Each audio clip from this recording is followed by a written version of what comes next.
Well, Donald Trump may not have been able to pardon himself or his children, but he did issue over 70 pardons in the last 24 hours of his administration.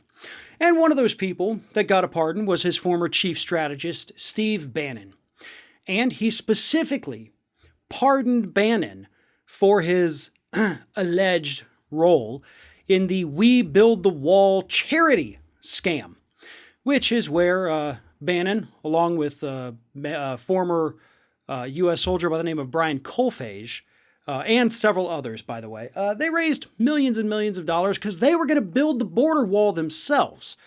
They were tired of Congress not giving Trump his money, so they were going to raise the money, build it themselves. And based on the available evidence, based on the charges against these men, they didn't end up building the wall with the money. Instead, they used it to line their own pockets. Bannon himself was arrested while on a luxury yacht in Connecticut last year. But Donald Trump said, "Don't worry, Steve Bannon, I got you covered," and he gave him a pardon. He did not, however, pardon any of the other individuals involved in this scam. And so I have to imagine that even though a trial date has not been set yet, these men are collectively probably could use a change of underwear right now, because I'm imagining their lawyers are telling them what I'm about to tell you. And that is that Bannon accepting that pardon means the rest of the men are likely going to jail. I have explained how the presidential pardon system works in the past. I have explained how Bannon just opened up his co-conspirators to all sorts of liability. But apparently my explanations have not been good enough.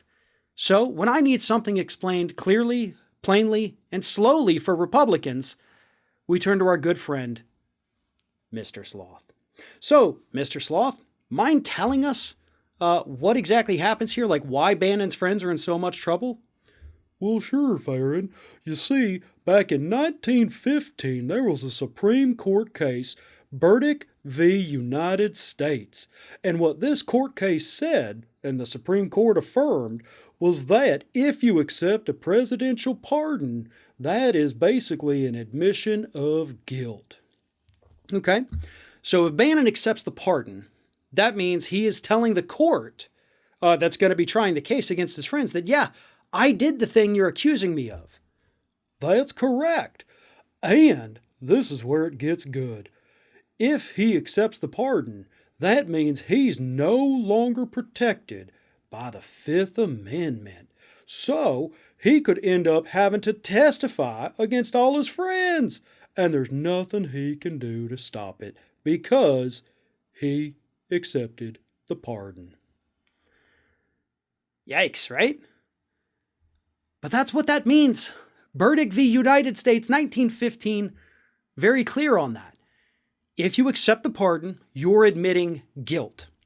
And Burdick even goes a little further than what our little friend here told us. And it actually says that this acceptance of the pardon has to be submitted into court. You know, for the actual case that's still going to be coming up so that he cannot be charged. Submitting it into court is when you officially legally accept it. And at that point, he can and will, I imagine, be compelled to testify against his co-conspirators there. They're likely going to prison. Bannon has nothing to worry about. He got his pardon. He can't be tried for this.